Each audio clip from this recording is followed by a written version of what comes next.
آئیے حضرات، اب میں ایک اور مردم خیر بستی کی طرف آپ کو لیے چلتا ہوں۔ امروہہ ایک ایسا شہر ہے جہاں پر میرے خیال میں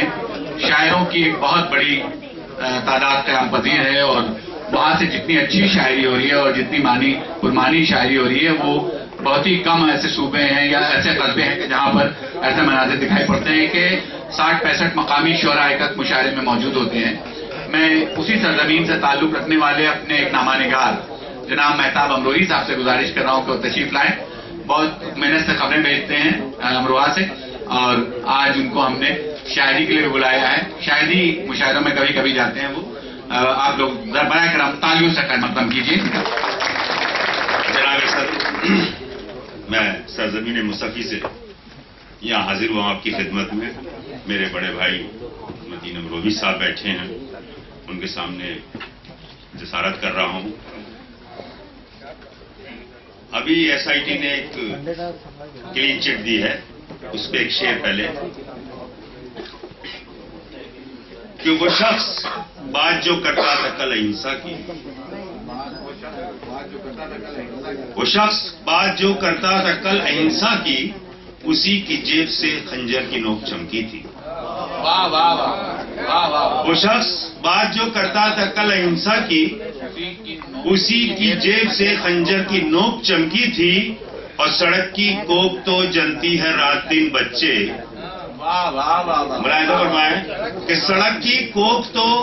جنتی ہے رات دن بچے، پرانے وقتوں کی باتیں تھی،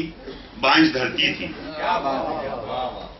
ایک شعر غزل کے چند اشعار ملاحظہ فرمانے کہ زندگی الجھ گئی شرارتوں کے درمیان، زندگی الجھ گئی شرارتوں کے درمیان، اور ہم بھی کھو کے رہ گئے وضاحتوں کے درمیان، ہم بھی کھو کے رہ گئے وضاحتوں کے درمیان۔ وہ جن کو ہم پہ ناز تھا، جیسے ابھی کاندلیوی صاحب منصاف فرما رہے تھے پرانی حویلی ممتاز عالم صاحب کی، کہ وہ جن کو ہم پہ ناز تھا کہاں گئیں وراثتیں، وہ جن پہ ہم کو ناز تھا کہاں گئیں وراثتیں، سراب ہو کے رہ گئے عظمتوں کے درمیان، اور پلٹ کے جب وہ آئے تو حیرتوں میں پھنس گئے۔ ملاحظہ فرمائے کہ پلٹ کے جب وہ آئے تو حیرتوں میں پھنس گئے، شہر وفا اجڑ گیا رفاقتوں کے درمیان، اور عجیب حق نوا تھے وہ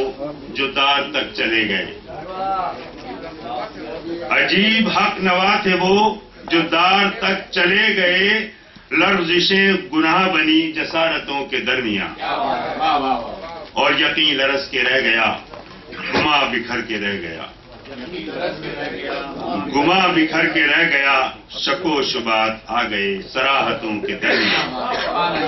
اور آخری شعر اس غزل کا کہ جھلس کے رہ گئے تمام آشیاں خلوص کے، جھلس کے رہ گئے تمام آشیاں خلوص کے، نفرتوں کے سائے میں چاہتوں کے درمیان، نفرتوں کے سائے میں چاہتوں کے درمیان۔ حضرات